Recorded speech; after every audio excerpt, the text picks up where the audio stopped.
नमस्कार, आप लाइव बिहार देख रहे हैं। मैं हूं राजमोहन तिवारी। देखिए, देश भर में 2024 लोकसभा चुनाव का दंगल आज संपन्न हो चुका है। बीते 2 बार से केंद्र में मोदी सरकार की सत्ता है। क्या 24 में भी वो सत्ता बरकरार रहेगी या फिर जो नया विपक्ष का गठबंधन बना, जिसका नाम उन्होंने इंडिया रखा, वो मोदी सरकार की सत्ता को उखाड़ फेंकेगा?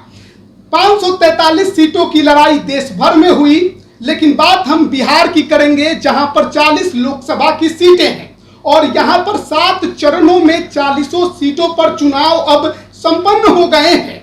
और ऐसे में जिस तरीके से बिहार में लड़ाई हुई, उसके बाद माहौल क्या है? क्योंकि 2019 का चुनाव कौन भूलेगा, जब मोदी लहर में विपक्ष पूरी तरह से बिहार में खत्म हो गया। राजद जैसी इतनी बड़ी पार्टी का खाता नहीं खुला, कई विपक्षी पार्टियों का खाता नहीं खुला। महज 1 सीट किशनगंज की कांग्रेस के हाथ में आई थी। लेकिन क्या उस करिश्मा को एनडीए इस बार दोबारा दोहरा पाएगा, या फिर राजद या कहिए तेजस्वी यादव के नेतृत्व में बिहार की जो विपक्षी पार्टियां हैं, जो गठबंधन है, वो इस बार कुछ नया करिश्मा करते हुए, जैसा कि तेजस्वी यादव कहते हैं, चौंकाने वाला रिजल्ट दे पाएगा? अब चुनाव खत्म हो गया, बारी एग्जिट पोल की है और 40 सीटों पर क्या माहौल, किस तरीके से समीकरण बैठे, किसके वोट बैंक में सेंधमारी लगी, किसका नुकसान और किसका फायदा, अब ये जानने की बारी है। हमारे साथ हमारे सहयोगी हैं, हमारे बगल में असलम अब्बास हैं, फिर हमारे सीनियर रिपोर्टर जो कि इस बार 40 क्षेत्र में घूमे, कमलेश कुमार हैं, और फिर हमारे एक और सहयोगी जो कि रिपोर्टर हैं, संजीव कुमार, जो कि इन 40 क्षेत्रों में इन्होंने भी पूरी तरह से अपनी जो सोच समझ थी, जो उनकी अपनी पहुंच थी, उस सब का इस्तेमाल करते हुए लोगों से जानकारी इकट्ठा की। और 40 क्षेत्र घूमने के बाद अब माहौल क्या है? कई बातें कही गई कि लालू यादव ने अगरा पिछड़ा की लड़ाई कराई है और कुशवाहा कार्ड खेला है, इसका कितना असर पड़ेगा? माले कैडर का कितना फायदा विपक्ष को मिलेगा? और कुशवाहा वोट बैंक के साथ भूमिहार वोट बैंक की जो चर्चा थी, वो कितनी कामयाबी विपक्ष को दिलाएगी? बात करेंगे और सबसे जुड़ेंगे। लेकिन सबसे पहले असलम अब्बास, आप इस 40 सीटों की लड़ाई को कैसे देखते हैं? बिल्कुल, जिस तरीके से 2019 का आपने चर्चा किया है, तो 2019 में एनडीए के पास एक चुनौती थी कि मैक्सिमम सीटों को जीतना, और मैक्सिमम सीट के रूप में 39 सीट बिहार की जनता एनडीए की झोली में डाली है। लेकिन इस बार का माहौल जो है, चुनौती बदला हुआ है अपने सीटों को मेंशन करने की, यानी कि कैसे उसको अपने सीट की संख्या को बरकरार रखा जाए। और जो मौजूदा समीकरण 5 साल में बिहार में रहे, खास करके बिहार में जिस तरीके से महागठबंधन की सरकार एनडीए से कुछ महीने पहले चल रही थी, या कहें कि लोकसभा चुनाव से पहले, उसका इम्पैक्ट इस बार के चुनाव में बहुत ज्यादा पड़ा है। बिहार के 40 लोकसभा सीटों पर उसका इम्पैक्ट देखा गया है। जिस तरीके से तेजस्वी यादव अकेले घूम घूम कर नौकरी या रोजगार की बात कर रहे थे, आप याद कर सकते हैं 2019 में मोदी की बात वापसी हो रही थी, फिर एक बार मोदी सरकार 2024 का लोकसभा चुनाव है, वहां तेजस्वी के टारगेट में सिर्फ और सिर्फ रोजगार, नौकरी और दवाई, सिंचाई, कढ़ाई और पढ़ाई की बात थी। तो नौजवानों का जो उनके रैली में भीड़ आ रहा था, जो नौजवानों का क्रेज था, वो बता रहा है कहीं ना कहीं एनडीए की जो 39 सीट की चुनौती है, उसमें इस बार तो सेंधमारी 100% हो गई है। और सेंधमारी होने के बाद नुकसान जो है एनडीए को साफ साफ दिख रहा है। इसके अलावा भी बहुत सारे कारण है, खास करके एनडीए में जिस तरीके से नीतीश कुमार गए, फिर वापस आ गए, और पुराने कैंडिडेटर पर फिर से विश्वास करना, और जिस तरीके से चिराग पासवान की पार्टी में चाचा और भतीजे में सिरफुटौल हुई, राजनीतिक रूप से दुश्मनी वैमनस्यता की स्थिति भी आई, वो भी एक बहुत बड़ा इम्पैक्ट है दलित वोटों को लेकर। तो इस बार चुनौती एनडीए के पास में है कि हमको सीटें अपनी बचानी है। विपक्ष के पास खोने के लिए कुछ नहीं था, और उसका असर इस बार भरपूर दिख रहा है। कमलेश, आप भी 40 क्षेत्रों में घूमे, चिराग पासवान की बात हुई, नीतीश कुमार की बात हुई, साथ में जो कुशवाहा कार्ड की लालू यादव ने जो खेला है इस बार के चुनाव में, कितना इम्पैक्ट आपने क्षेत्रों में देखा है? देखिए इस बार जो है कुशवाहा वोट को लेकर के जो चर्चाएं हुई, इस बार सबसे ज्यादा चर्चा रही तो कुशवाहा ही। पूरे बिहार की राजनीति में चारों तरफ चर्चा एक ही चीज की रही कि कुशवाहा वोट बैंक किस तरफ जाएगा। एनडीए लगातार 19 में जो दावा कर रही थी कि ये कोर वोटर है, लेकिन इस बार ने लालू यादव ने पूरा पल्ला को ही बदल दिया, इधर से उधर करके रख दिया। तो अब जो है वो पहले वाली स्थिति इस बार नहीं है और कुशवाहा ये नहीं कह सकते कि लालू यादव की तरफ पूरी तरह मूव कर गई है। 60 से 70% तक कुशवाहा जो है उधर मूव की है, बाकी जो एनडीए के वोटर थे वो उसी तरह रह गए। आपका कहना है 100% जो पोलिंग हुई कुशवाहा समाज की 60 से 70% लालू यादव की तरफ मूव कर गया। 50 से 60%। 50 से 60 मतलब कि 50-50 का रेशियो भी अगर ले ले तो ये तो बड़ा झटका है एनडीए के लिए। बिल्कुल। तो इसका असर सीटों पर पड़ेगा? बिल्कुल पड़ेगा। और आप संजीव कैसे देख रहे हैं? आपने भी और पूर्णिया से लेके बांका घूमे, मुजफ्फरपुर गए, पूरा एरिया छाना, कैसे देख रहे हैं लोगों का जो इस बार मतदान का पैटर्न था वो क्या बता रहा था? देखिए इस बार जो है पिछली बार के तुलना में इस बार एनडीए जहां कोशिश कर रही है कि जैसे हम 39 सीट जीते थे 2019 में, कोशिश एनडीए कर रही है कि हम 39 सीट के बदले 40 जीते, प्रयास हो रहे, लेकिन इस बार इतना सीट नज़र नहीं आ रहा है जीतते हुए, क्योंकि आरजेडी की तरफ से अगर कहा जाए तो तेजस्वी प्रसाद यादव कहा जाए 34 साल के युवा हैं और अकेले पूरे बिहार में जिस प्रकार से रैलियाँ की है, जनसभाएं की हैं और साथ ही साथ रोजगार का जो मुद्दा रहा है तेजस्वी यादव का, वो कहीं ना कहीं भारी दिखता नजर आ रहा है। और इस बार जो है जो रिजल्ट है, जिस प्रकार से तेजस्वी यादव कह रहे हैं चौंकाने वाले रिजल्ट आएंगे, चौंकाने वाले रिजल्ट तो आएंगे, लेकिन जितना वो आशा कर रहे हैं उतना नहीं आएगा, लेकिन फिर भी खाता खुल जाएगा, खाता खुलेगा। पिछली बार की जैसा इस बार देखने को नहीं मिलेगा। तो देखिए पिछली बार 40 में 39 सीटें जो थी वो एनडीए के पास थी। सबसे पहले हम आपको ये बता देते हैं कि जो लाइव बिहार का एग्जिट पोल है वो किनको कितनी सीटें इस बार बिहार में दे रहा है। तो सबसे पहले हम एनडीए की चर्चा करते हैं, जिसमें जनता दल यूनाइटेड, बीजेपी, लोजपा, रामविलास, हिंदुस्तानी आवाम मोर्चा और राष्ट्रीय लोक मोर्चा है। इन तमाम पार्टियों ने मिलकर 40 सीटों पर चुनाव लड़ा। जैसा कि आप जानते हैं 39 सीटें इनके पास थीं। बीजेपी 17 सीटों पर चुनाव लड़ रही थी, लेकिन इस बार के जो एग्जिट पोल हैं हमारे वो ये बता रहे हैं कि बीजेपी को भी 2 सीटों का नुकसान हो सकता है। 17 में से महज 15 सीटें ही बीजेपी दोबारा से अपने पास लाते दिखाई दे रही है। वहीं जनता दल यूनाइटेड इस बार 16 सीटों पर चुनाव लड़ रही थी और उसके खाते में वापस से महज 12 सीटें ही आते नजर आ रही हैं, यानी कि 4 सीटों का सीधे नुकसान जनता दल यूनाइटेड को यानी नीतीश कुमार की पार्टी को होते दिखाई दे रहा है। लोजपा रामविलास जब 2019 में चुनाव हुए थे तो ये लोक जनशक्ति पार्टी थी। उस समय 2 धरे नहीं थे, महज 1 धरा था और 6 सीटें इनको मिली थी। 6 के 6 पर लोजपा रामविलास ने उस समय चुनाव जीता था। लेकिन इस बार के चुनाव में पशुपति पारस भी थे दावेदार, उनको कुछ नहीं मिला। लेकिन लोजपा रामविलास, चिराग पासवान की पार्टी को एनडीए ने 5 सीटें दी और इस 5 सीटों में महज 3 सीटों पर ही वापस से इनका कब्जा बरकरार होते दिखाई दे रहा है। 2 सीटों का नुकसान लोजपा रामविलास को भी हो रहा है। हिंदुस्तानी आवाम मोर्चा से पार्टी के संरक्षक जीतन राम मांझी चुनाव लड़ रहे थे गया की सीट पर और लग रहा है कि वो अपनी सीट निकाल लेंगे। और उपेंद्र कुशवाहा के सामने तो बड़ी चुनौती काराकाट में है, लेकिन खबरें ये हैं कि उपेंद्र कुशवाहा भी अपना चुनाव जीत लेंगे। तो यानी कि 40 में से 32 सीटें एनडीए के खाते में जाते दिखाई दे रही हैं। 8 सीटों पर नुकसान है। अब बात हम INDIA गठबंधन की कर ले तो राजद 23 सीटों पर इस बार चुनाव लड़ी। पिछली बार 19 सीटों पर लड़ी थी, खाता नहीं खुला था। और इस बार जो जानकारी इकट्ठा हुई है, जो रिपोर्ट आई है, जो सर्वे हमारे पास आंकड़े पहुंचे हैं, उसमें 23 में से 4 सीटें राजद को मिलते दिखाई दे रही हैं। कांग्रेस 9 सीटों पर चुनाव लड़ी है और उसे 2 सीटों पर जीत मिलते दिखाई दे रही है। वीआईपी 3 सीटों पर लड़ी जरूर, आखिरी पल में मुकेश सहनी महागठबंधन का हिस्सा बने। राजद ने अपने खाते से 3 सीटें उनको दी, लेकिन उनका खाता खुलते दिखाई नहीं दे रहा है। सीपीआई एमएल भी 3 सीटों पर चुनाव लड़ी है, लेकिन इनके लिए भी नुकसान है, क्योंकि कहा जा रहा है कि इनका भी खाता नहीं खुलेगा। हालांकि काराकाट में उपेंद्र कुशवाहा के सामने जो चुनौती है पवन सिंह की, उसमें राजाराम सिंह के नाम की चर्चा है।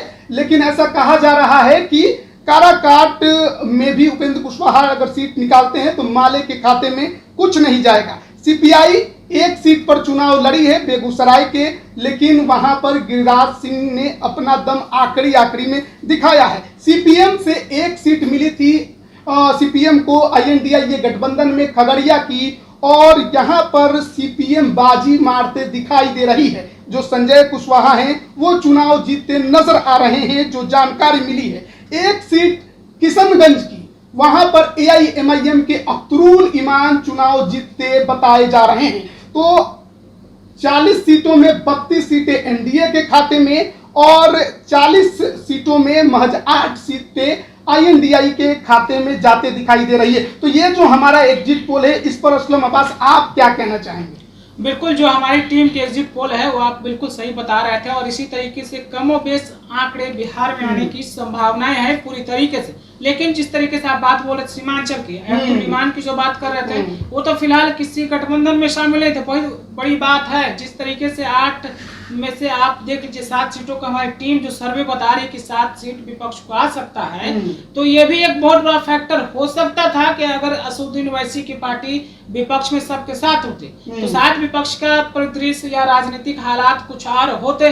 लेकिन अकेले जो है इमाम अगर सीटें निकाल लेते हैं तो ये जो 7 सीटें विपक्ष को मिलता हुआ दिख रहा है हमारे आंकड़े के हिसाब से, वो बहुत बड़ी चुनौती विपक्ष के लिए आने वाले समय में है। एनडीए तो एक तरफ से अपनी मजबूती के साथ में, लेकिन 7 सीटें जो मिल रही है विपक्ष को, वो अपने आप में एक चुनौती असदुद्दीन ओवैसी के लिए। आने वाले विधानसभा चुनाव में क्या होगा? और आंकड़े की जो बात कर रहे हैं हम लोग, जो आंकड़े इकट्ठा किए हैं एनडीए के, तो ये आंकड़े तो हम लोग का जो आंकड़ा है वो हम लोग तमाम तरीके से इकट्ठा किए, वो बिल्कुल सही है। लेकिन आपको पहले उसी बात को समझना होगा कि किस तरीके से चुनौतियां बढ़ रही है। जैसे आपने बेगूसराय सीट की बात कही है, काराकाट की बात कही है। काराकाट में जिस तरीके से त्रिकोणीय मुकाबले में एक फैक्टर असदुद्दीन ओवैसी भी है, जो अगर किशनगंज जीत जाते हैं तो अगर सीटें वो भी काट लेते तो नुकसान किनको होगा? राजाराम को होगा, यानी विपक्ष कमजोर हो जाएगी। प्रियंका चौधरी उनकी कैंडिडेट है, वहां पे प्रियंका चौधरी को नुकसान होगा, और अगर पवन सिंह लीड में आते हैं तो नुकसान हो जाएगा। उपेंद्र कुशवाहा को एक बड़ी फैक्टर है। सबसे बड़ा जो बात है कि एनडीए के पास सबसे ज्यादा चुनौतियां हैं,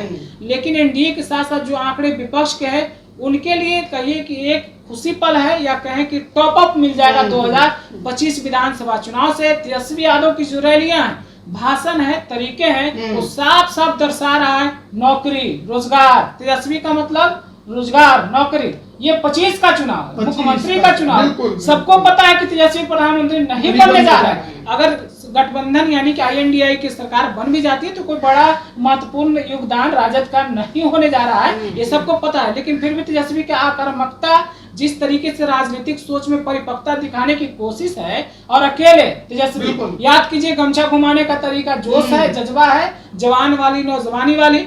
तो ये चुनाव विधानसभा तेजस्वी लड़ रहे हैं, और एनडीए जो है लोकसभा का चुनाव लड़ रही थी, और एनडीए के लिए इस बार चुनौती है। लेकिन चुनौती के साथ साथ हमारा जो एग्जिट पोल है, एनडीए के लिए तो हंसने का पल जरूर है, लेकिन सोचने के लिए तो बहुत कुछ एनडीए के पास बचा है। अब हम लोग चरण वाइज भी बात कर लेते हैं कि जो 7 चरणों में चुनाव हुए, जिन जिन सीटों पर, वहां पर क्या क्या टक्कर रहा और क्यों आखिरकार जो कैंडिडेट जिनके बारे में हम बता रहे हैं वो जीत सकते हैं। सबसे पहले हम प्रथम चरण की बात करें, जिसमें नवादा, औरंगाबाद, गया और जमुई की सीट पर चुनाव हुए थे। नवादा में विवेक ठाकुर बीजेपी, श्रवण कुशवाहा राजद और विनोद यादव निर्दलीय चुनावी मैदान में है, और बताया यह जा रहा है कि विवेक ठाकुर यहां से सीट निकाल लेंगे। आप नवादा गए थे, क्या कुछ था वहां का समीकरण? देखिए, वहाँ का जो समीकरण है, कह रहे हैं कि वहां से तो गुंजन सिंह भी लड़े थे, वो भी भूमिहार हैं, विवेक ठाकुर भी भूमिहार हैं। इधर से यादव वोट में सेंधमारी की निर्दलीय लड़े थे विनोद यादव, वो सेंधमारी कर लिए, जिसकी वजह से कहा जा रहा है कि श्रवण कुशवाहा को नुकसान होगा।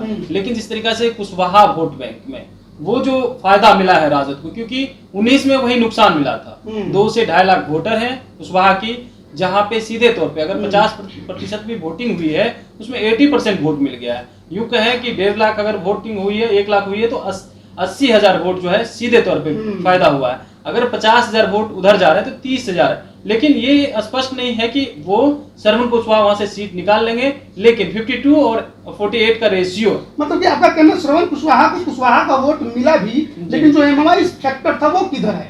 क्योंकि विनोद यादव ने उसमें सेंधमारी की है, और ये नुकसान वो यादव वोट बैंक में सेंधमारी की है, ना कि मुस्लिम वोट बैंक में। मुस्लिम इंटैक्ट है और पूरी तरीका से राजद की तरफ है। लेकिन इसके अलावा जो पिछड़ा है, अति पिछड़ा है, सवर्ण है, वो किधर है? और वही जीत का फैक्टर वहां पर साबित कर रहे हैं, आपका यही कहना है? बिल्कुल। हाँ, तो इस वजह से विवेक ठाकुर आगे निकल रहे हैं। औरंगाबाद में सुशील सिंह और अभय कुशवाहा, यहाँ भी कुशवाहा फैक्टर और राजपूत बनाम कुशवाहा की लड़ाई, तो यहाँ का क्या समीकरण है? यहाँ का समीकरण है कि कुशवाहा वोट बैंक तो आया ही है, लेकिन इस बार ये कहा जा रहा है और कयास लगाया जा रहा है कि राजपूत जो है वो वोट देने नहीं निकले। आपने प्रतिशत भी देखा होगा, सबसे कम प्रतिशत औरंगाबाद का ही रहा। तो यहाँ पे भी टक्कर है और लगातार कयास लगाया जा रहा है कि वहां पे आसानी से अभय कुशवाहा जीत सकते हैं। आपको लगता है? आपका क्या राय है इसमें? औरंगाबाद, अभी औरंगाबाद की जहाँ तक बात है, औरंगाबाद में सुशील सिंह जो है जीतते नजर आ रहे हैं। और आपने इससे पहले नवादा का जिक्र जहाँ तक किया, नवादा में जहाँ तक मेरा अनुमान है, वहाँ पर जिस तरह से श्रवण कुशवाहा को इंडियन गठबंधन से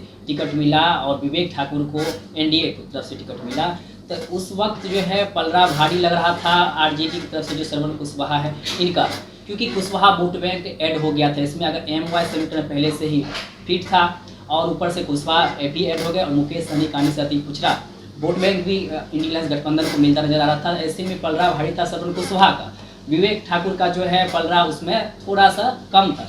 लेकिन जैसे ही विनोद यादव का एंट्री होता है, उसी वक्त जो है श्रवण कुशवाहा का जो है कहीं न कहीं लेवल कम हो जाता है। लेकिन एक आस जो है बरकरार अभी भी है गुंजन सिंह के आ जाने से, क्योंकि गुंजन सिंह यदि लगभग 80 से 1 लाख अगर वोट ले आते हैं तो मुश्किल बढ़ सकती है विवेक ठाकुर। क्या लगता है आपको गुंजन सिंह 80,000 से 1 लाख वोट ले? देखिए, कोई खास परिवर्तन होने की उम्मीद तो नहीं है। जो एनडीए का वहाँ नवादा में जो बनावट है, राजनीतिक परिदृश्य है, जो राजनीति में टेस्ट होता है ना, टेस्ट वोटर का टेस्ट भी तो माना जाता है। आप समीकरण बना सकते हैं, वो टेस्ट के हिसाब से कोई खास अंतर एनडीए के लिए पड़ने वाला नहीं है। बाकी का नुकसान और फायदा तो बहुत सारे हो सकते हैं, हमारे आंकड़े में अब सामने हम श्रोता के सामने रखा भी है, दर्शक के सामने।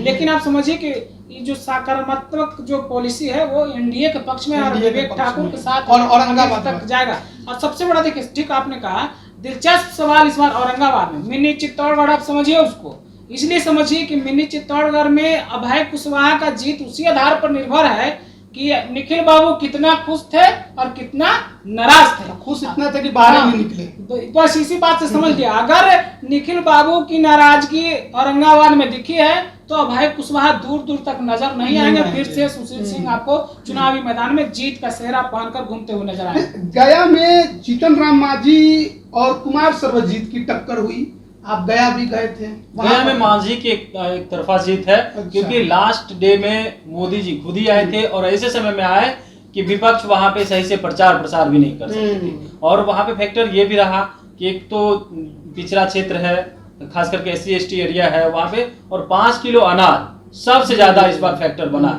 जिस भी वोट क्षेत्र में असर पड़ रहा है वोट का, वो 5 किलो अनाज और आयुष्मान कार्ड का असर है सबसे ज्यादा। तो मतलब मोदी जी की योजनाएं काम कर रही है, वो 5 किलो अनाज सबसे ज्यादा काम कर रही है। अच्छा, और ये जमुई में अरुण भारती और अर्चना रविदास, बड़ा हल्ला हुआ कि चिराग पासवान फिर परिवारवादी हैं, जीजा जी को मैदान में उतार दिया, क्या इसका कुछ नुकसान हुआ?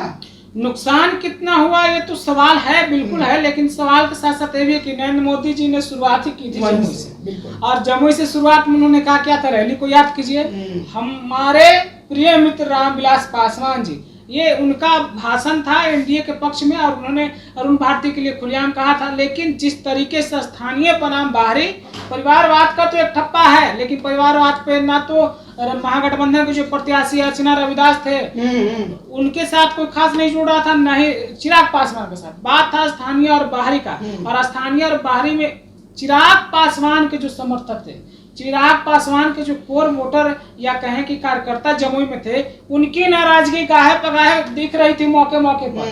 अब वो कितना सफल हो पाया है या चिराग पासवान अरुण भारती कितना नाराजगी को दूर कर पाए हैं, इस पे डिपेंड करेगा। लेकिन जो खबरें आई है उसके हिसाब से अरुण भारती आखिर तक उनकी जीत सुनिश्चित है, कहीं कोई टक्कर में अर्चना रविदास नहीं है इस बार।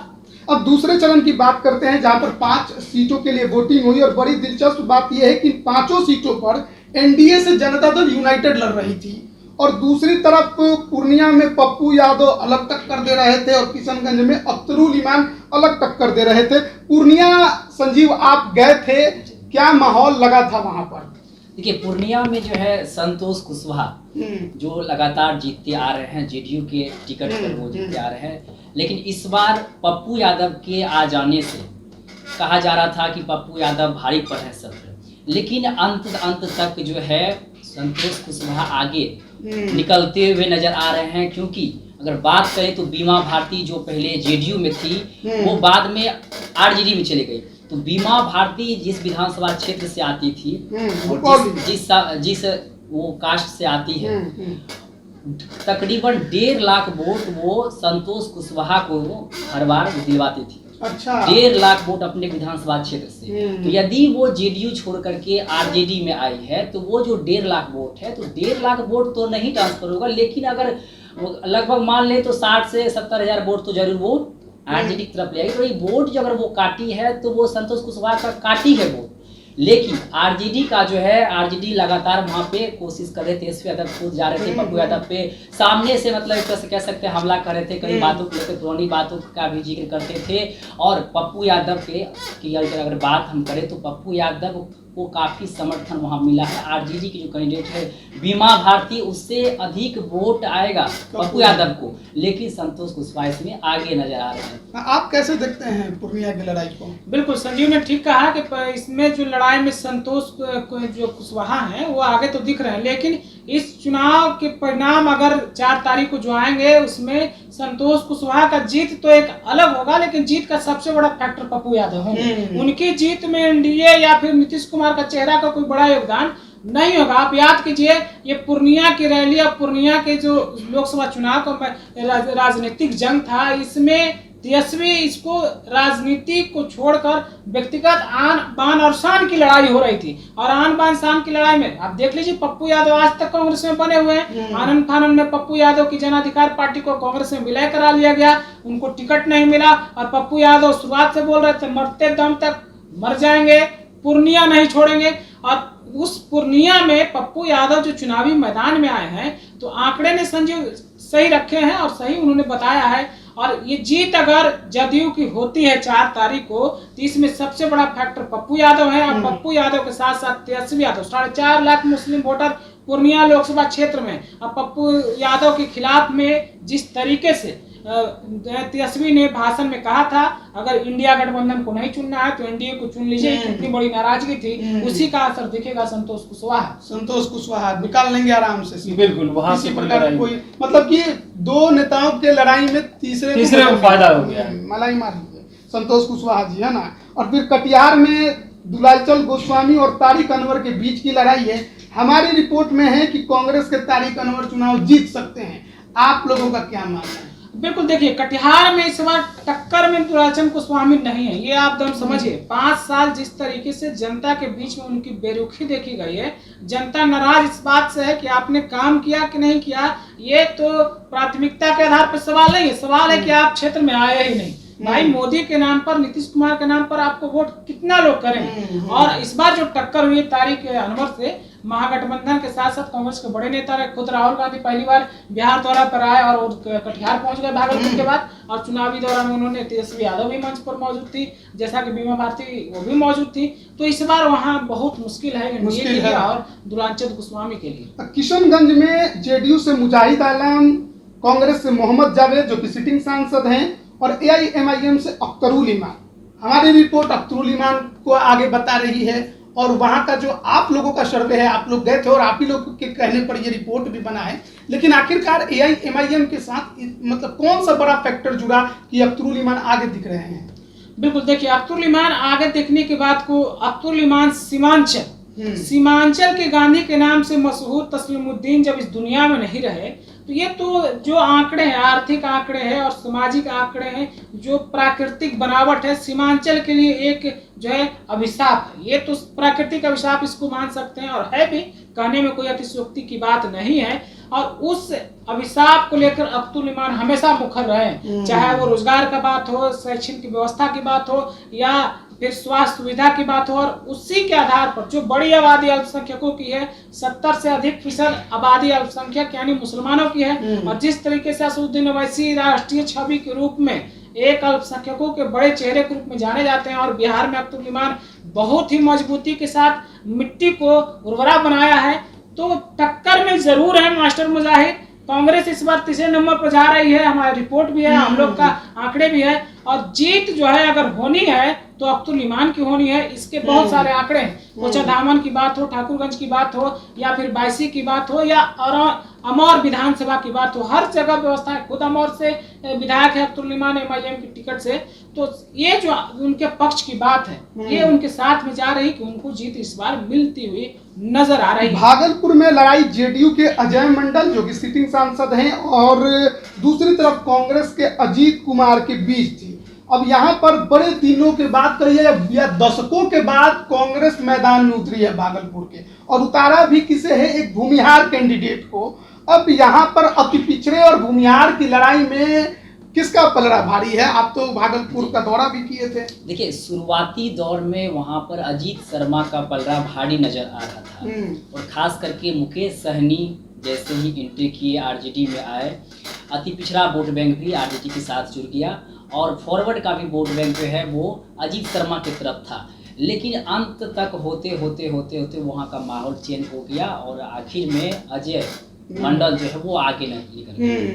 मतलब भूमिहार फैक्टर काम नहीं किया नहीं। वो देखिए एक्चुअली है कि भूलो मंडल की जो चर्चा खूब होती है, वो लग रहा था कि जदयू से नाराज हो जाएंगे, टिकट पॉकेट में है, टिकट खो गया। वो तो राजद से नाराज हो गए, राजद से नाराज होकर जदयू में आ गए। बिल्कुल।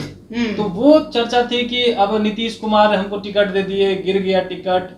वो गोपाल मंडल, भूलो मंडल नहीं, गोपाल मंडल जी वो बार बार कहते थे टिकट पॉकेट में है, गिर गया, ले लेंगे। लेकिन अब लगा था कि लास्ट टाइम में कि वो नाराजगी उनकी दिखेगी लोकसभा में, लेकिन फिर जो है नीतीश कुमार उन्हें बुला करके मना लिए। फिर उनका जो वोट बैंक है वहां पे, जिस लोग विधानसभा से आते हैं वहां पे, हाँ गोपाल मंडल जी, वहां से वोट बैंक जो है वो कहीं ट्रांसफर नहीं हुआ, और पिछड़ा अति पिछड़ा सारे वोट जो है वो एनडीए की तरफ आ गए। खास करके बीजेपी की जो वोट थी वो भी आ गए साथ में। तो कहीं भी लड़ाई अब जो है अजीत शर्मा के सामने नहीं नजर आ रही है। ये बुलो मंडल वाला जो मैटर है, क्योंकि राजद के उम्मीदवार बुलो मंडल रहे पिछली बार, एक बार तो जीते भी हैं वहां से वो, और इस बार लापता थे और अचानक से जनता दल यूनाइटेड में आ गए। देखिए, बबलू मंडल एक फैक्टर है भागलपुर में, और ना भी है ये भी आप मान सकते हैं। इसलिए मान सकते हैं कि कांग्रेस, देखिए कांग्रेस के अजीत शर्मा की हार उसी वक्त तय हो गई थी। ये दम तथा कथित सत्य के रूप में मान लिया जाए कि 1990 के बाद जितने भी 91 में लोकसभा चुनाव हुए, 96, 98, 99, 2004 और 9 और 14 और 19 और फिर 24, इस चुनाव को आप लोकसभा को देखिए, कांग्रेस दूर दूर तक कहीं नजर नहीं आई। बची खुची जमीन जब कांग्रेस की थी बिहार में और अंग प्रदेश भागलपुर में, 89 दंगे के बाद कांग्रेस तो साफ हो गई भागलपुर से, समझ गए। और उसके बाद कहीं दूर दूर तक नहीं। तो जीत हार का जो मामला है, अजय मंडल का रास्ता उसी वक्त साफ हो गया जब अजीत कुमार शर्मा को चुनावी मैदान में कांग्रेस का सिंबल मिला। देखिए, अगर सिंबल दूसरे पार्टी को होती, आप सही बोले कि जिस तरीके से बुलो मंडल की चर्चा हो रही, 14 में राजद की तरफ से विधायक रहे और राष्ट्रीय युवा राजद के अध्यक्ष भी रहे, और उनका अच्छा फैक्टर था। लेकिन कांग्रेस के लिए जमीन जो है भागलपुर पूरी तरीके से आंध्र प्रदेश में खत्म हो गई। कुछ जमीन बची हुई थी, सदानंद सिंह जब तक जीवित थे तो जमीन को हरा भरा कर रहे थे। लेकिन कांग्रेस को जो अभिशाप भागलपुर में मिला, बिहार की सत्ता हाथ से गई है, और पूरे आंध्र प्रदेश से कांग्रेस 1990 के बाद कभी जीत उसको नसीब ही नहीं हुई। तो हमेशा वहां जो है दूसरे पार्टियों के, चाहे वो बात आप देखिए, बड़े बड़े आखिरी कम्युनिस्ट पार्टी के सांसद 1999 में सीपीएम के, वहां से सुबोधरा जीते 1999 में। 2000 सुशील कुमार मोदी अब इस दुनिया में नहीं रहे, उनका अचानक अभी निधन हो गया है। 2004 में जीते, फिर उसके बाद 2 बार शाहनवाज हुसैन भाजपा के बड़े नेता अल्पसंख्यक के रूप में जाने जाते हैं, वो उस बार वहां से सांसद 2 बार रहे, और उसके बाद का जो समीकरण एक बार राजद में आई है। तो कांग्रेस की हार वहां निश्चित पहले से थी। अब आंकड़े भी बता रहे हैं कि वहां कहीं मैदान में अजीत कुमार शर्मा टिकने वाले नहीं है। नाराजगी की बात अलग है, लेकिन हार उनकी निश्चित है, आंकड़े बता रहे हैं। अब देखिए, दूसरे चरण की आखिरी सीट बांका की है, जहां पर लड़ाई जदयू के गिरधारी यादव सिटिंग सांसद और राजद के जयप्रकाश यादव के बीच थी। और जो इंफॉर्मेशन है, जो सर्वे है, वो ये कह रहे हैं कि यहाँ पर जयप्रकाश यादव चुनाव जीत जाएंगे। इसके अलावा तीसरे चरण में हम प्रवेश करते हैं, जहां मधेपुरा में दिनेश चंद्र यादव सिटिंग सांसद जदयू के, उनके सामने राजद ने एक नया चेहरा कुमार चंद्रदीप को उतारा, लेकिन ज्यादा कुछ यहां पर असर जदयू को पड़ते दिखाई नहीं दे रहा है। जो रिपोर्ट है उसके अनुसार दिनेश चंद्र यादव यहां पर चुनाव जीतते दिखाई दे रहे हैं। सुपौल में सिटिंग सांसद दिलेश्वर कामत और विधायक राजद के चंद्रहास चौपाल के बीच की लड़ाई, और यहां पर इंफॉर्मेशन है कि दिलेश्वर कामत चुनाव जीत जाएंगे। अररिया में लड़ाई प्रदीप सिंह बीजेपी के और जो राजद के शहनवाज आलम है उनके बीच हुई, लेकिन वोटिंग से पहले जो नाराजगी शहनवाज आलम के भाई सरफराज आलम की रही, उसने अररिया में कितना बड़ा इम्पैक्ट दिया? देखिए, बहुत बड़ा सवाल बोल रहे हैं। अररिया में बहुत बड़ा फैक्टर सरफराज फैक्टर काम किया है। और आप याद कीजिए, जैसा ही पटना में सिंबल शहनवाज आलम को मिला और सरफराज आलम अररिया में भरे मंच पर फूट कर बच्चों की तरह रोने लगे। समर्थक किस तरीके से आंसू पोंछ रहे थे, आप जरूर उसको याद कीजिए। और वो आंसू शहनवाज आलम के वोट प्रतिशत पर बहुत भारी पड़ा है। ये अररिया की जनता बोल रही है। जिस तरीके से पिछले 5 साल सरफराज आलम मेहनत कर रहे थे, तेजस्वी तो हालांकि बहुत मेहनत की, रानीगंज से लेकर कुर्सा काटा से लेकर नरपतगंज से लेकर जोकीहाट तक लगातार तेजस्वी यादव रैली कर रहे थे, लोगों से जनसंपर्क के रूप में भाषण दे रहे थे। लेकिन सरफराज आलम की अगर नाराजगी आखिरी वक्त अगर दूर नहीं हुई होगी, जो भाई के बीच की आपसी राजनीतिक दुश्मनी थी, तो शहनवाज आलम के लिए मुश्किलें बहुत ज्यादा है। और बहुत ज्यादा या कहें कि वो चुनाव हार ही जाएंगे। जिस तरीके से विरासत संभालने की लड़ाई उनको, क्योंकि नाराजगी की बात पर एक बात को भी याद कीजिए, जोकीहाट से विधायक वर्तमान समय में है, टिकट उनको MIM यानी असदुद्दीन ओवैसी की पार्टी से मिली थी। और जीतने के बाद बगावत किए थे। असदुद्दीन ओवैसी घूम कर रैली में बोल रहे थे अपने कहां से पिताजी के टिकट पर जीत के आए थे। बगावत का शब्द हम इस्तेमाल करना नहीं चाहेंगे, यानी अपने पिताजी के बदौलत जीत के आए थे, लगातार बोल रहे थे। और बगावत का आरोप उन पर लगा था। वो बगावत का आरोप जिस तरीके से लगा, बड़े समर्थक अररिया में असदुद्दीन ओवैसी के हैं, वो समर्थक की नाराजगी दिख रही है। लेकिन यहाँ पे एक और चीज ध्यान देने वाली होगी कि कुछ दिन पहले जब पाटलिपुत्रा में AIMIM की रैली हुई, ओवैसी साहब आए थे, तो उन्होंने बताया कि शहनवाज आलम के सामने उन्होंने अपना प्रत्याशी नहीं दिया, क्योंकि वो सीमांचल के गांधी कहे जाने वाले उनके बेटे थे। और जब अख्तरुल ईमान साहब ने कहा कि हम उनके खिलाफ कैंडिडेट नहीं देंगे, इसलिए हमने कैंडिडेट नहीं दिया, तो क्या AIMIM का कैंडिडेट नहीं देना कुछ राहत शहनवाज आलम को दे सकता है? बिल्कुल यही राहत की बात है ना कि आखिरी बात में उनके भाई की नाराजगी कितना दूर हुई है। क्योंकि उनके भाई ने जो 5 साल तक नफरत के बीज बोए हैं, उसको कितना तैयार कर पाए सरफराज आलम, और फिर शहनवाज हुसैन उसको काट पाए हैं कि नहीं काट, शहनवाज आलम के उनको काट पाए हैं कि नहीं काट पाए, यही सवाल है। और अगर काट पाए हैं तो शहनवाज आलम इस बार जीत जाएंगे। और प्रदीप कुमार की जो है राहें बहुत मुश्किल हो जाएगी, या कहें कि नैया पार करना। अगर सरफराज आलम की नाराजगी खत्म हुई होगी तो बिल्कुल, हाँ। अगर नहीं हुई होगी तो फिर राह उनकी बहुत मुश्किल है, दूर तक नजर नहीं। प्रदीप सिंह का पलड़ा भारी है। अब बात हम झंझारपुर और खगड़िया की कर लेते हैं। झंझारपुर में कमलेश आप गए थे, रामप्रीत मंडल, सुमन महासेठ और गुलाब यादव 3 महारथी मैदान में थे। हमारी रिपोर्ट कहती है कि रामप्रीत मंडल जदयू के वो आगे हैं, आप क्या कह रहे हैं? झंझारपुर में तो कोई लड़ाई ही नहीं है, लड़ाई ही नहीं है दूर तक। रामप्रीत मंडल आसानी से जीत रहे, इसके बावजूद भी कि उन्होंने काम तक नहीं किया, कुछ भी काम नहीं किया। वहां की जनता की नाराजगी थी, लेकिन लोगों का कहना था कि 5 किलो अनाज, और जो फॉरवर्ड वोट थे वो कह रहे थे हम मोदी को देख रहे हैं, अब रामप्रीत मंडल को नहीं देख रहे। विकास हुआ या नहीं हुआ कोई मतलब नहीं। दूसरी तरफ फैक्टर क्या हुआ कि गुलाब यादव को टिकट मिल गया, फिर से छीन लिया गया। गुलाब यादव बागी हो गए राजद से। जो उनका वहां पे वोट है, उनकी पत्नी MLC निर्दलीय चुनाव जीती है, उसके बावजूद भी वहां से उनका जब टिकट छीना गया तो वो निर्दलीय उतर गए मैदान में, या बसपा के टिकट से उतर गए, माफ कीजिएगा, बसपा के टिकट से वो मैदान में उतर गए। वो पूरा जी जान लगा दिए। खास करके यादव वोट बैंक में वो सेंधमारी कर लेते हैं। और सुमन महासेठ है, उनकी मेहनत थोड़ी कम देखी। तेजस्वी और जितना मुकेश सहनी ने मेहनत किया, उसकी अपेक्षा वो तो मेहनत ही नहीं की। बीजेपी से आए थे, VIP का टिकट लेकर मैदान में, कुछ करिश्मा लगा के करेंगे, पैसा वैसा खर्च करेंगे क्या संजीव? नहीं, ऐसा मतलब लगा नहीं, भोकाल ज्यादा बना नहीं पाए वो। बिल्कुल झंझारपुर में। बिल्कुल। अच्छा, अब बात खगड़िया की करते। खगड़िया में आप भी गए थे, आप दोनों गए थे। सबसे पहले बात आप ही से शुरू करते हैं। लोजपा रामविलास के राजेश वर्मा अचानक से यहाँ पर कैंडिडेट बन गए, शायद किसी ने इसके बारे में सोचा भी नहीं था। और CPM को यह सीट गई थी, INDIA गठबंधन में संजय कुशवाहा मैदान में है। अब संजय कुशवाहा के आगे होने की रिपोर्ट मिली है, इसके पीछे कारण क्या जी है? देखिए, संजय कुशवाहा जो है बहुत अच्छे मार्जिन से जीतेंगे, जीतेंगे, ऐसा अच्छे संभावना मार्जिन लग रहा है, क्योंकि यहाँ पर सबसे बड़ी जो लड़ाई है बाहरी लोकल स्थानीय की हुई है। राजेश वर्मा युवा चेहरा है लेकिन बाहरी है। चिराग पासवान ने इसको टिकट दिया, बहुत सारे सवाल भी खड़ा हुए कि आखिर चिराग पासवान ने राजेश वर्मा को टिकट क्यों दिया। रही बात संजय कुशवाहा के आगे बढ़ने की, जहाँ तक बात है, तो सबसे बड़ा बात जो है, जिस प्रकार से आज आरजेडी दावा करती है कि हमने 7 कुशवाहा को टिकट दिया है, कुशवाहा फैक्टर यहाँ पे बड़ा काम किया है। और साथ ही साथ जो वहाँ से पूर्व में जो वहाँ पे सांसद रहे हैं, अभी तो सिटिंग सांसद महबूब केसर जो सिटिंग सांसद वर्तमान में है, वो अंतिम समय में आरजेडी की सदस्यता ले लिए। और देखिए सबसे बड़ी बात यहाँ पे एक और आती है कि उनके जो बेटे हैं वो सिंडी बख्तियारपुर से विधायक भी आरजेडी से, और वहाँ पे मुस्लिम वोट बैंक अच्छा खासा है, कुशवाहा वोट बैंक भी है, और आरजेडी का यादव वोट बैंक तो है। और मुकेश सहनी जो बख्तियारपुर से उपचुनाव भी लड़े थे, विधानसभा का चुनाव लड़े थे, हाँ लड़े थे 2019 में खगड़िया से लोकसभा का चुनाव लड़े थे, वो भी आ गए हैं आरजेडी के साथ। कहा जाता है Kushwaha Mallah vote bank, Muslim vote bank, Yadav vote bank, मतलब पूरी तरह से खगड़िया में मल्लाहों ने अपना वोट का असर दिखाया है। बिल्कुल है ना, मुकेश सहनी का इम्पैक्ट पड़ा है उस क्षेत्र में। बिल्कुल वहाँ पे बड़ा, एक तो देखिए वहाँ पे कई फैक्टर हो गए।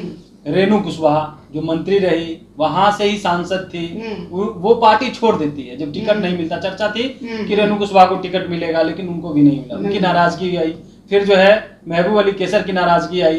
तो ये 2 लोग जो है और ज्यादा। और तीसरे देखिएगा खुद जो है जदयू के विधायक हैं डॉक्टर संजीव, वो खुल करके सामने नहीं आए राजेश वर्मा के साथ। अच्छा, कि वो आएंगे तो उनके क्षेत्र का जो वोट फॉरवर्ड वोट है वो ट्रांसफर करा पाए। नाराजगी तो आपने देखा कि सत्ता परिवर्तन होती है तो नाराज हो जाते हैं, उनको जो कैसे लाया जाता है ताकि फ्लोर टेस्ट पास हो सके। ये भी खगड़िया से टिकट की दावेदारी में थे। बिल्कुल कोशिश प्रयास कर रहे थे कि मिल जाए तो बेहतर है, लेकिन सब कुछ बदल गई तो महबूब अली कैसर का इम्पैक्ट इस सीट पर कितना है? देखिए बिल्कुल जैसा कि संजीव और कमलेश ने बताया है, महबूब अली का तो फैक्टर है ही, लेकिन महबूब अली के फैक्टर से इससे पहले एक और बात इसमें समझना बहुत जरूरी है कि खगड़िया की जो भूमि है, जो बंजर भूमि को सींचने की बात होती है, तो खगड़िया में सीपीएम पार्टी को कैडर, यानी कैडर पर नाले का दाला लगाने का काम मुकेश सहनी चौधरी महबूब अली कैसर ने कर दिया ना, बिल्कुल कर दिया। उसमें कहीं कोई किंतु परंतु का सवाल नहीं है। और महबूब अली कैसर का सवाल इसलिए कि जो उनका खुन्नस है टिकट नहीं मिलने का, चिराग पासवान से बोलते हैं कि सियानी बिल्ली खंभा नोचे, तो खंभा नोचे की स्थिति में चौधरी महबूब अली कैसर थे। और उसी स्थिति को इतना भुनाया गया है, इतना भंजाया गया है कि संजय कुशवाहा के सारे रोड़े और कांटे जो है दूर हो गए हैं। और कटिहार इस बार माफ कीजिएगा, खगड़िया लोकसभा इस बार बहुत ही चौंकाने वाला रिजल्ट, या कहें कि जिस तरीके से लाल जमीन के रूप में मानिए उसको कामयाबी मिलता हुआ नजर आ रहा है। ये उपेंद्र कुशवाहा और सम्राट चौधरी कोई बड़ा करिश्मा नहीं कर पाए इस बार लोकसभा चुनाव में। देखिए जिस तरीके से उपेंद्र कुशवाहा की बात करूं, उपेंद्र कुशवाहा शुरू जब एनडीए से बाहर नहीं हुए थे, आप याद कीजिए महागठबंधन के साथ थे, तेजस्वी के साथ घूम रहे थे, फिर अचानक नीतीश कुमार के साथ आए, नीतीश कुमार के साथ आए, एनडीए में बहुत मुश्किल से जो है एडजस्ट कर पा रहे थे, फिर नीतीश कुमार पलटी मार दिए और फिर से नीतीश कुमार चले गए महागठबंधन के साथ। और उपेंद्र कुशवाहा लालटेन छाप बोलकर नीतीश का साथ छोड़ दिए। और उपेंद्र कुशवाहा बिहार में कुछ अपना प्रभाव बनाने की कोशिश में ही थे कि नीतीश कुमार ने फिर पलटी मार दिया और एनडीए के साथ आ गए। इस स्थिति में उपेंद्र कुशवाहा को पंगु बना दिया गया राजनीतिक रूप से। देखिए मौजूदा समीकरण में उपेंद्र कुशवाहा की तो हालत ऐसी हो गई कि अपनी सीट के लिए वो जो है जी जान लगाए हुए हैं ना, और उनका कोर वोटर कुशवाहा लोग कुछ समीकरण का वोटर इस बात को बखूबी समझ रहा है। बहुत सारे लोकसभा सीटों पर देखने को भी मिला है जिस तरीके से सम्राट चौधरी को प्रमोट किया जा रहा है, लोग समझ गए हैं कि उपेंद्र कुशवाहा को नीचे करके सम्राट चौधरी को आगे किया जा रहा है। यही वो नाराजगी है जो लोग कुछ समीकरण पूरी तरीके से बिखरा बिखरा नजर आ रहा है। और इसी को बनाने के लिए पुराने खिलाड़ी लालू यादव ने कुशवाहा को मैदान में उतारा है। याद कीजिए, चाहे श्रवण कुशवाहा की बात हो, भाई कुशवाहा की बात हो, या जैसा कि हम लोग खगड़िया की बात कर रहे थे संजय कुशवाहा की बात हो, या फिर राजेश कुशवाहा की बात हो, इसी को भंजाने के लिए लालू यादव ने दांव भी खेला। अच्छा, अब चौथे चरण में प्रवेश करते हैं जहां 5 सीटों पर चुनाव हुए और सबसे ज्यादा जहां गर्म माहौल रहा, जहां लड़ाई हुई, जहां का मामला सुप्रीम कोर्ट पहुंच गया, वो है मुंगेर की सीट। अब यहां पर मौजूदा सांसद ललन सिंह और उनके सामने नए चुनावी शादी करके जो अशोक महतो हैं उन्होंने अपनी पत्नी अनिता देवी को टिकट दे दिया। अब लग रहा था पहले कि ललन सिंह के लिए वॉक ओवर है, बड़े आसानी से चुनाव जीत जाएंगे, लेकिन अंत आते आते मामला इतना गर्म आ गया कि ललन सिंह को तो लड़ाई करनी पड़ गई चुनाव जीतने के लिए। बिल्कुल हम ठीक आप कह रहे हैं। जिस तरीके से मुंगेर का हालात है, देखिए मुंगेर में कहते हैं ना, जो मुंगेर के चुनावी समीकरण रहा, एक जमाने में मुंगेर था जो अपने आंदोलनों को लेकर बड़े बड़े रेलवे के कारखाने, उसमें आप जमालपुर के बारे में बेहतर लोग जानते भी हैं, बड़ा ट्रेड यूनियन के आंदोलनों को लेकर भी हमेशा जाना जाता था। लेकिन मौजूदा समय में जिस तरीके से ललन सिंह वहां से सांसद रहे, 2019 में जीते और उसके बाद 5 साल का जो उनका समीकरण रहा, हल्ला भी हुआ, बहुत मटन और चावल खिलाते थे क्षेत्र में घूम घूम कर, बहुत भीड़ होती थी, हाँ विवाद भी हुआ मटन चावल पर। विवाद कौन उठा रहे थे? डिप्टी सीएम विजय कुमार सिन्हा जी, और वही जा रहे थे प्रचार करने, मुंगेर में जा रहे थे ना भाई, और वही लोग प्रचार कर रहे थे। तो जनता अब जो है समझ रही है कि इस तरीके से भूमिहार के नाम अनंत सिंह का फैक्टर कितना काम किया। अनंत सिंह का फैक्टर कामे करने के लिए तो लाया गया था, लेकिन फिर वही बात है ना कि भंजाया जा रहा था कि अनीता देवी, अशोक महतो कौन, हिटलर है, हिस्ट्री है, कुख्यात है, तो अनंत सिंह कौन है भैया? ये तो वोटर पूछ रहे हैं उनका, लगातार वोटर कह रहे हैं कि अगर आप अशोक महतो से हमको डरा रहे हैं अनीता देवी के बारे में, तो फिर आनंद सिंह कहां से आ गए? लोग ये समझ रहे थे। और वहां इस बार फैक्टर, लेकिन सबसे बड़ी बात है वहां पर की लड़ाई अगरा बनाम पिछड़ा की कराने की कोशिश की गई। तो जो भूमिहार समाज है, कहा जाता है कि वो जिनके साथ है वही चुनाव जीतते हैं, तो क्या है वहां पर भूमिहार समाज क्या नाराज हो गया? क्या ललन सिंह को उसने वोट नहीं किया? नहीं, भूमिहार समाज नाराज नहीं हुआ। वहां पे भूमिहार समाज दूर दूर तक नाराज नहीं है, और वही वजह है कि ललन सिंह को फायदा होगा। ललन सिंह नहीं तो हार जाते अगर भूमिहार समाज ना। इसी वजह से अनंत सिंह को भी निकाला गया कि मोकामा में जो उनका टाल क्षेत्र में दबदबा है, इस वजह से भूमिहार इधर से उधर नहीं हो। अगर नाराजगी भी होगी तो उस नाराजगी को दूर किया जाएगा। पैरोल पे निकाला गया, बहाना था कि जमीन बंटवारे के लिए आए हैं, लेकिन मेन बात था कि वोट ही ट्रांसफर कैसे करना। एक और समाज है वहां पर, धानुक समाज, उसकी भी बहुत अच्छी खासी आबादी है वहां पर, वो उनका क्या था? वो हो गया अगरा बनाम पिछड़ा हो गया। वो लास्ट टाइम में जो वोट करते हैं एनडीए को, नीतीश कुमार को वोट करते हैं, वो ट्रांसफर हो गए अशोक महतो, क्योंकि वहां पे एक बच्चे की मौत भी हो गई थी। यहाँ तक कि वहां से खबर निकल कर सामने आई थी कि एक बच्चे जो है अनंत सिंह का काफिला चल रहा था, वहां पे मौत हो गई। उसके वजह से और ज्यादा नाराजगी बढ़ी और टोटल वोट जो है वहां पे ट्रांसफर हो गए। तो इस लड़ाई क्या मतलब दिखाई दे रही है आपको मुंगेर में, या फिर एक तरफा है? किसके पक्ष में आपके नजर में? नहीं, लड़ाई तो है। अगरा बनाम जो पिछड़ा हो गई तो लड़ाई है, आसान जीत नहीं होगी। अगर ललन सिंह जीतते हैं तो भी, अशोक महतो जीतते हैं तो भी, दोनों लड़ाई है, टक्कर है, 50-50 यहाँ पे कह सकते हैं। 50-50 है आपको लगता है? 50-50 की है, लेकिन हमारे सर्वे रिपोर्ट में ललन सिंह को आगे दिखाया जा रहा है। अब बात बेगूसराय की कर ले। केंद्रीय मंत्री गिरिराज सिंह बीजेपी से और सीपीआई से अवधेश राय। अब कन्हैया कुमार तो बिहार छोड़ दिए, दिल्ली चले गए। अवधेश राय को सीपीआई ने उम्मीदवार बनाया और कहा गया कि मामला यहाँ भी जो है कांटे का है। हालांकि गिरिराज सिंह को आगे बताया जा रहा है, लेकिन कितने कांटे का है? आप तो वहाँ के लोकल हैं। बिल्कुल, वहाँ देखिए कांटे की है, लेकिन कुशवाहा वोट जो है वहाँ पे ट्रांसफर नहीं करा पाई आरजेडी। अच्छा, महागठबंधन ट्रांसफर नहीं करा पाई। 70% वोट जो है कुशवाहा वो एक तरफा हो गए। वहाँ पे फिर से वही बात, जंगल राज, ये वो चीज के डाइवर्ट किया गया, हिंदू मुस्लिम डाइवर्ट किया गया। इस वजह से कुशवाहा वोट ट्रांसफर हो गया। जो फॉरवर्ड वोटर थे वो ट्रांसफर हो गए। बाकी जो माले के कैडर वोट थे, पिछड़ा वोट थे, वो गए हैं। लेकिन कुल मिलाकर के ये है कि गिरिराज अगर जीतते भी हैं तो मार्जिन जो पहले वाली थी 19 वाली वो नहीं होगी। असलम सहमत हैं?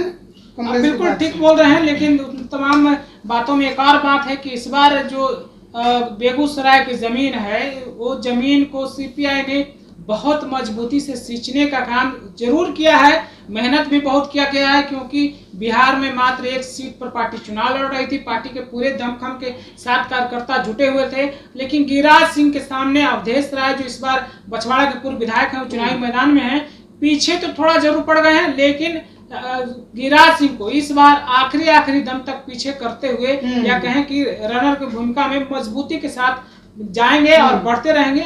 गिरिराज सिंह के लिए 2019 वाला हालात नहीं होने वाला है, क्योंकि 1/1 यानी 1 अगेंस्ट 1 की लड़ाई हो रही थी। तो इसमें गिरिराज सिंह के लिए चिंता की बातें जरूर है, लेकिन इस बार वो सीटें बेगूसराय भी जीत रहे हैं। अगली सीट समस्तीपुर की है, जहां पर लोजपा रामविलास से शांभवी चौधरी अचानक मैदान में आई थी। खूब हल्ला भी हुआ, लेकिन उनके सामने कांग्रेस के सन्नी हजारी आते आते काफी देर कर दिए और यही कारण बताया जा रहा है कि शांभवी आगे निकल सकती हैं। फिर बात है अगली सीट उजियारपुर की, जहां से केंद्रीय गृह राज्य मंत्री नित्यानंद राय एक बार फिर चुनावी मैदान में हैं और उनके सामने राजद ने आलोक मेहता को मैदान में उतारा है। कहा जा रहा है कांटे की फाइट है, लेकिन नित्यानंद राय का पलड़ा थोड़ा भारी है।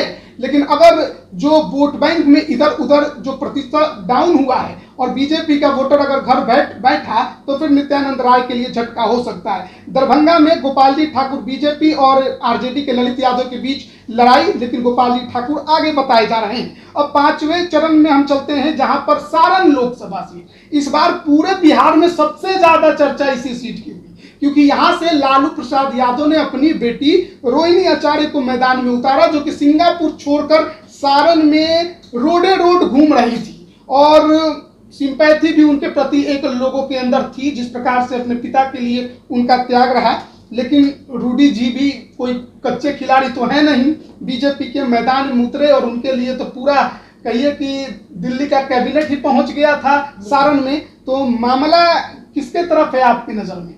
बिल्कुल, देखिए मामला किसकी तरफ है ये अंडरस्टूड है। ये राजद थिंक टैंक वाले भी समझ रहे हैं कि हम सीट जो है लूज कर रहे हैं। इसमें कहने में कोई जो है आश्चर्यचकित करने वाली बात नहीं है, क्योंकि रोहिणी आचार्य को जिस तरीके से चुनावी मैदान में लड़ना था, सम्राट चौधरी ने एक बात वहां जाकर कही थी बहुत मजबूती से कि आप लोग अगर रोहिणी को जिताना चाहते हैं तो जिताइए, हमको कोई दिक्कत नहीं है, लेकिन कह दीजिए कि 5 साल एक बार आकर मेहनत कर लें और अगले बार आप उनको वोट दे दीजिएगा, हम लोग आपको पूछने नहीं आएंगे। लेकिन बात अगर जब राजीव प्रताप रूडी की है, तो राजीव प्रताप रूडी के सामने रोहिणी आचार्य दूर दूर तक नजर नहीं आ रही हैं। चाहे लालू यादव का कैंप करना हो, तेजस्वी तेज प्रताप निशा भारती का रैली हो, कोई फर्क नहीं पड़ने वाला है। जिस तरीके से बीजेपी वाले ने इमोशनल कार्ड तो खेला ही है, राजद के साथ साथ बीजेपी ने भी खेला भाई। याद कीजिए भाभी ऐश्वर्या, एक बहू जो है इंतजार कर रही है, क्या क्या नहीं हुआ, तो उसका भी असर तो दिख रहा है ना। पूरी लड़ाई यहाँ पर की गई, दोनों तरफ से कोई कसर नहीं छोड़ा गया है। और ऐसे में मानना है कि रूडी जी निकल जाएंगे आसानी से, रूडी जी निकल जाएंगे। रोहिणी आचार्य के लिए लड़ाई आसान नहीं होगी और 5 साल उनको मेहनत करना पड़ेगा अगर यहाँ का चुनाव जीतना है तो। फिर बात आती है हाजीपुर।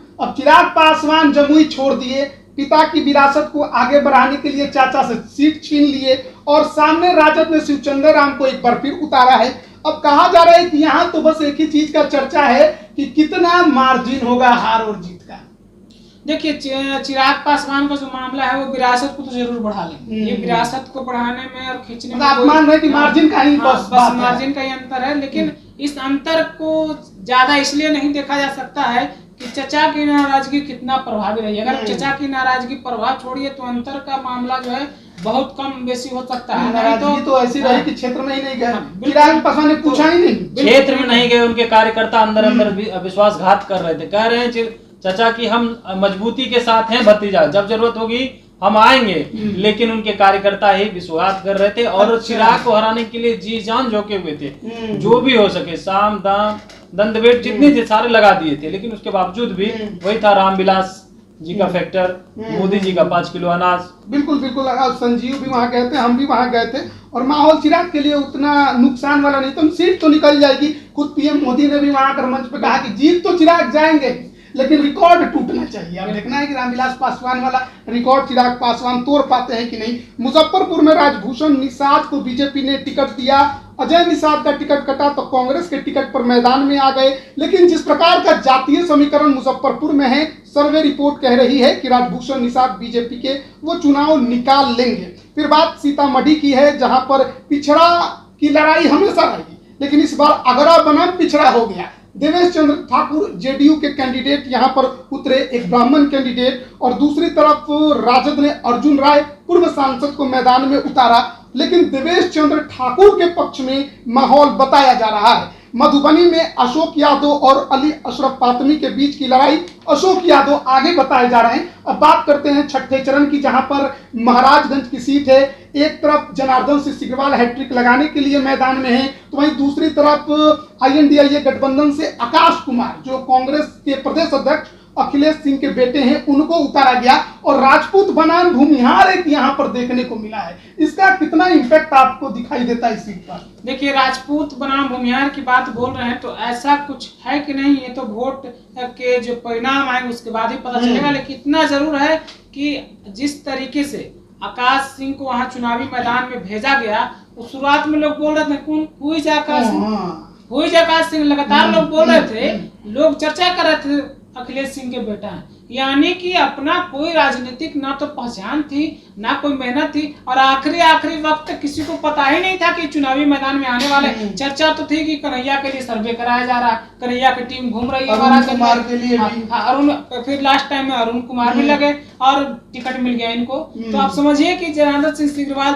तीसरी बार भी आराम से जीत जाएंगे, उनको जीत में कोई मुश्किल नहीं है, क्योंकि वो बहुत ही डमी कैंडिडेट के रूप में भेजा गया महाराजगंज में। ये जो है, लेकिन एक चीज यहाँ पर है कि कुछ लोगों का मानना है जो वहां के लोकल हैं, और वो कह रहे हैं कि देखिए राजपूत वोट इंटैक्ट रहा, प्रभुनाथ सिंह का परिवार भी सिग्रीवाल के साथ घूमने लगा, लेकिन भूमिहार वोट जो कि बीजेपी का है, NDA का है, क्योंकि आकाश भी भूमिहार है, तो ऐसे में वो वोट जो है वो पूरी तरह से अगर आकाश कुमार के साथ जाता है और MY समीकरण भी जुड़ता है तो फिर नुकसान हो सकता है। देखिए, आप सही बोल रहे हैं, भूमिहार समाज को जो वोटर हैं वो बैटिंग तो बहुत अच्छी करते हैं, लेकिन सवाल है कि बैटिंग अच्छी करते हैं तो गेंद भी तो होनी चाहिए ना। गेंदें यानी उनके पास संख्या कम है, वोटिंग का प्रतिशत बेहतर हो सकता है, आबादी के हिसाब से जो है संख्याएं कम है यार। ये जो इसका रिजल्ट अब प्रभाव कितना पड़ा, और देखिए आप जहां तक आप समीकरण की तो मुसलमानों की बात कर, वो वोट तो जितना मिलना होगा मिला ही उनको, समझ गए, उसमें कोई सवाल नहीं। लेकिन भूमिहार लोग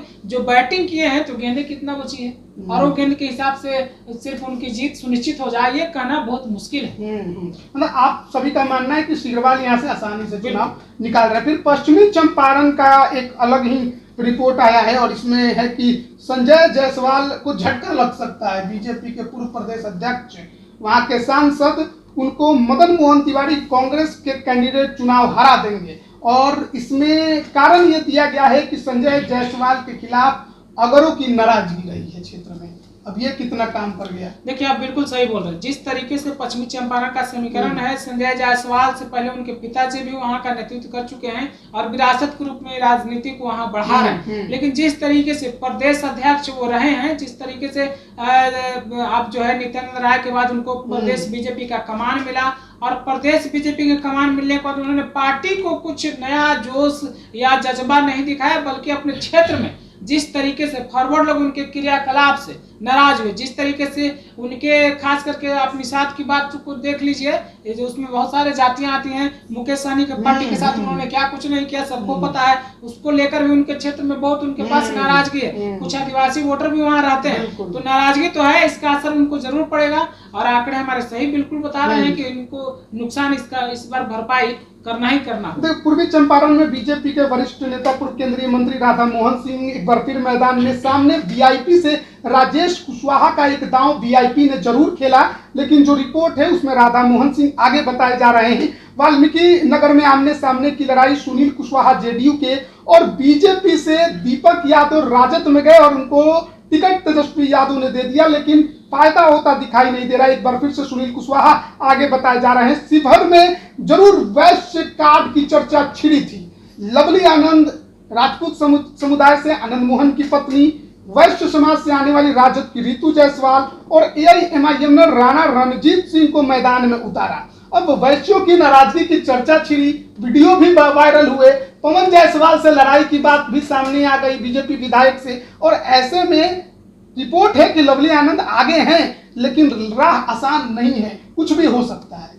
बिल्कुल कुछ भी हो सकता है। कुछ भी होने के साथ साथ ये बात आप सही बोल रहे हैं कि रितु जायसवाल के साथ साथ सबसे बड़ा ही फैक्टर है कि शिवहर में मुसलमानों की आबादी अच्छी खासी है और वोट वहां अच्छे खासे वोट माने जाते हैं शिवहर में। तो जिस तरीके से आपने चर्चा की है राणा रंजीत सिंह, जो पूर्व सांसद सीताराम सिंह के छोटे बेटे हैं, उनका कितना समर्थकों से जनसंपर्क मजबूत हो पाया है, कितना वोट में बदल पाया है, ये जरूर फैक्टर है। और आनंद मोहन का जिस वीडियो वायरल की बात आप कर रहे हैं, देखिए एनडीए की पूरी टीम किसी भी सीट पर समझौता करने की स्थिति में नहीं थी और समझौता की भी नहीं है। ये शिवहर की रैली, शिवहर का प्रचार भी बता रहा है, अब वोट का जो समीकरण वो भी बता रहा है। इसलिए लवली आनंद के बारे में ज्यादा कुछ कहने की जरूरत नहीं है। वो तमाम छवि, तमाम आरोपों के बाद भी शिवहर में इस बार जीतती हुई नजर जरूर आ रही है। अब गोपालगंज में जदयू के आलोक सुमन सिटिंग सांसद और वीआईपी ने चंचल पासवान को उतारा, वो भी बीजेपी के ही नेता के बेटे हैं,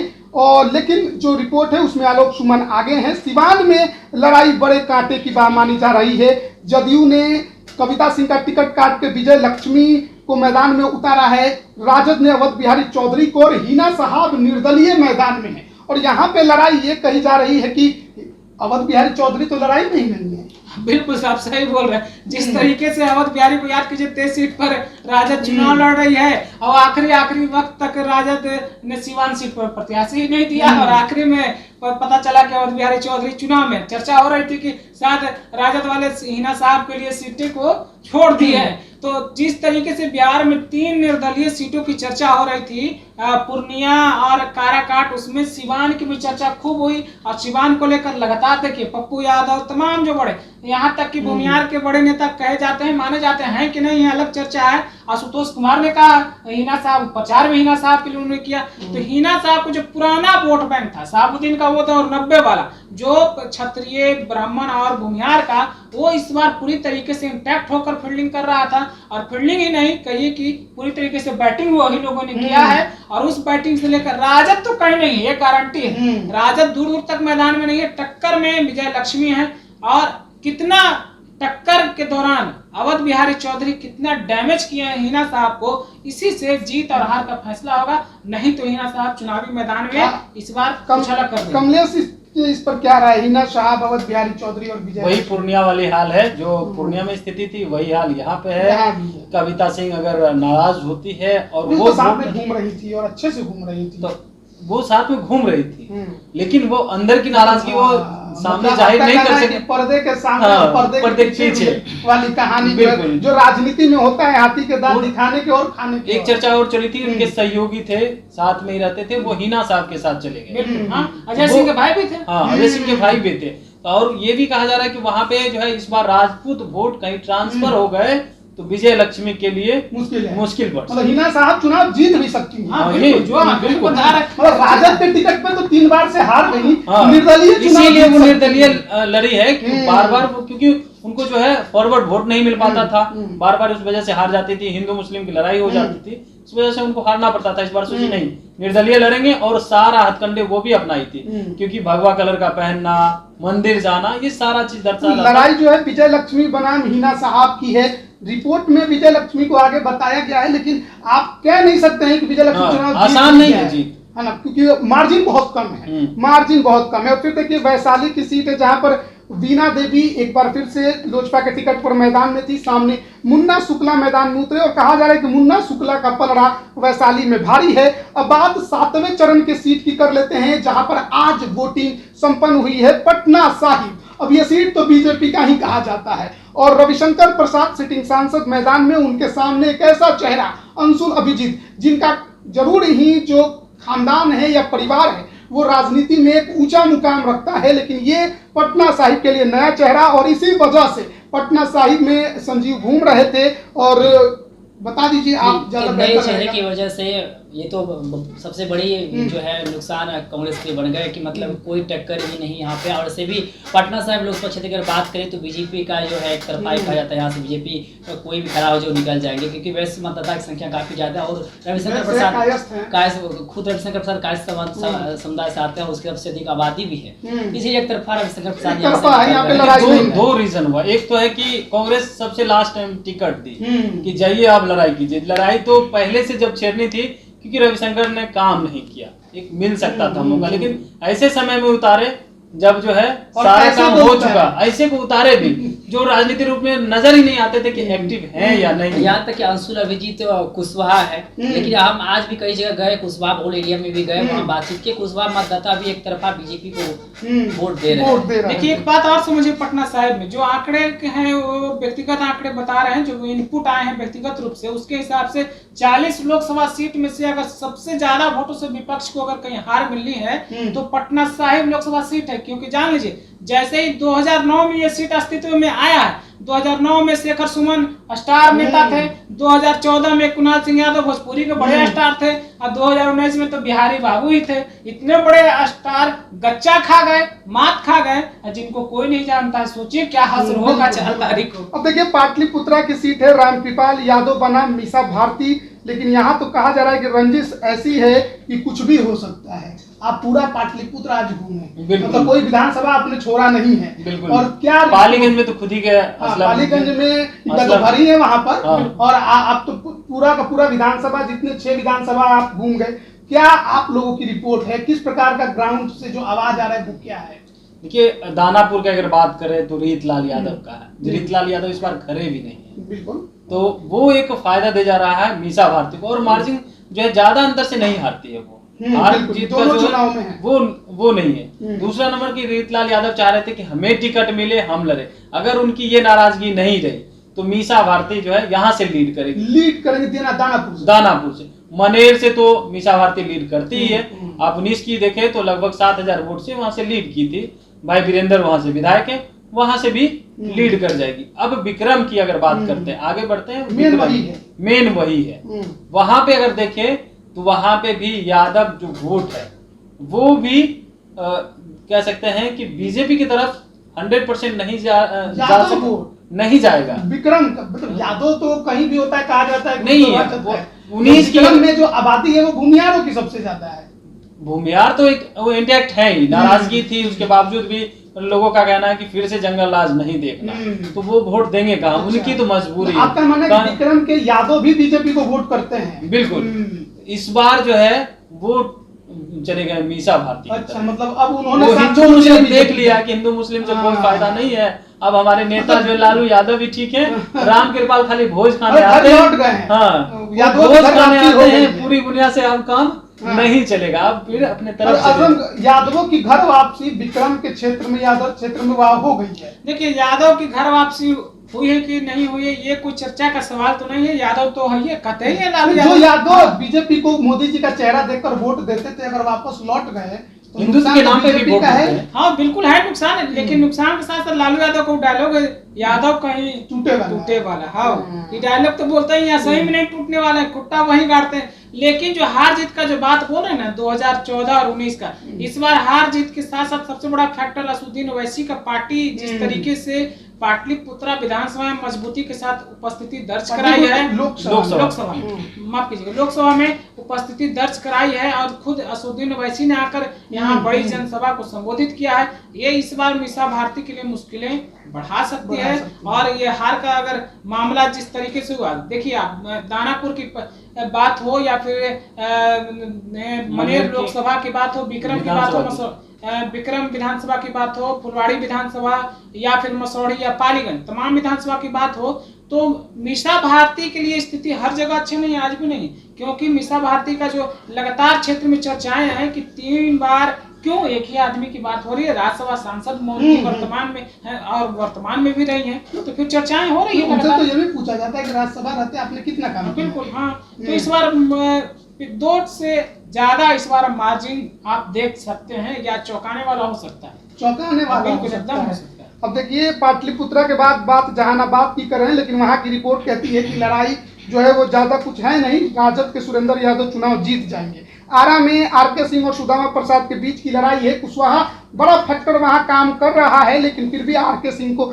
आगे बताया जा रहा है। बक्सर में त्रिकोणीय लड़ाई है, मिथिलेश तिवारी, सुधाकर सिंह और आईपीएस आनंद मिश्रा, लेकिन फिर भी मिथिलेश तिवारी आगे बताए जा रहे हैं। सासाराम में शिवेश राम बीजेपी के और मनोज कुमार कांग्रेस के, शिवेश राम के पक्ष में अभी तक का रिपोर्ट है। और काराकाट में उपेंद्र कुशवाहा, राजा राम सिंह और पवन सिंह की लड़ाई। अब ये काराकाट की सीट ने तो मतलब ऐसा माहौल बना दिया शाहाबाद में कि कुशवाहा पूरा समाज ही नाराज हो गया एनडीए से। अब इसका असर कहा जा रहा है कि आरा में भी पड़ेगा, बक्सर में भी पड़ेगा, कितना पड़ेगा अब ये तो रिजल्ट आएगा तो पता चलेगा।